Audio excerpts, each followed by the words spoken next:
Class 10 Bihar board हम लोग chapter 1 पढ़ रहे हैं जिसमें का प्रश्नावली 1.3।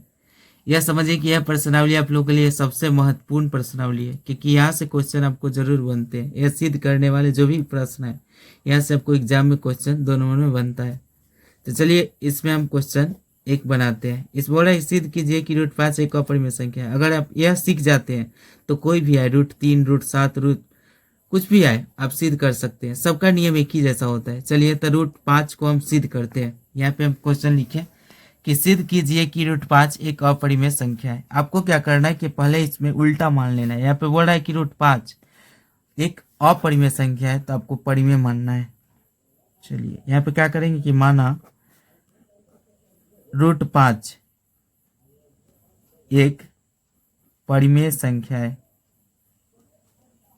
परिमेय संख्या है लिख देंगे।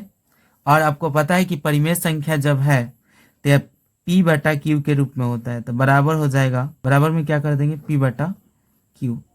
और यहाँ पे आपको पता है कि Q नॉट इक्वल टू 0। या अब यहाँ से देखिए यहाँ पे क्या करना है कि √5 P/Q। आपको क्या करना है कि यहाँ पे वर्ग कर देंगे, यानी रूट हटाने के लिए हम वर्ग कर देंगे। तो अब लिखेंगे दोनों तरफ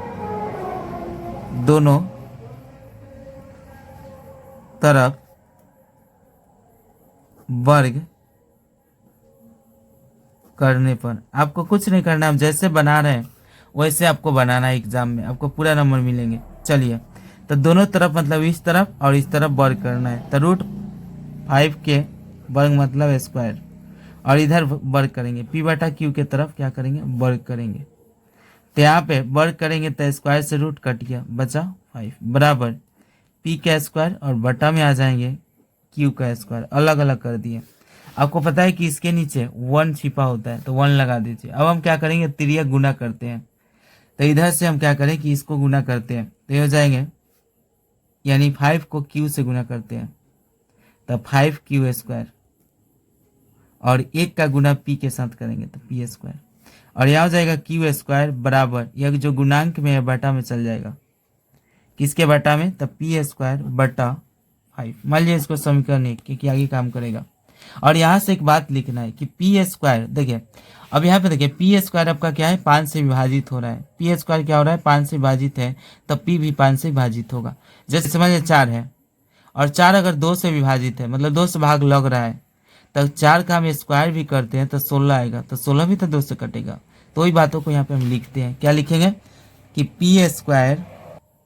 P² 5 से विभाजित है तो P भी 5 से विभाजित होगा। यह बात लिख लेंगे। अब यहाँ पे हम क्या करेंगे कि √5 को हम सिद्ध किए तो यहाँ पे लिखेंगे कि माना P बराबर 5M। अब यहाँ से 5M मानेंगे क्योंकि हम 5 को अगर आप 7 को करेंगे तो 7, 3 को करेंगे तो 3M लिखना है। यह बात आपको ध्यान देना है। अब यह जो P है इसको हम ले जाकर यहाँ पे समीकरण यहाँ पे 1 है इसमें ले जाकर इसका मान रख देंगे। तो चलिए लिखते हैं कि P का मान समीकरण किसमें 1 में रख देंगे। रखने पर आप लोग लिख लेंगे। तो चलिए यहाँ पे उतारते हैं। क्या है Q² बराबर P² बटा 5 है। अब यहाँ पे देखिए Q² तो Q² बराबर है बराबर P का मान क्या है तो P बराबर 5M है। क्या माने 5M।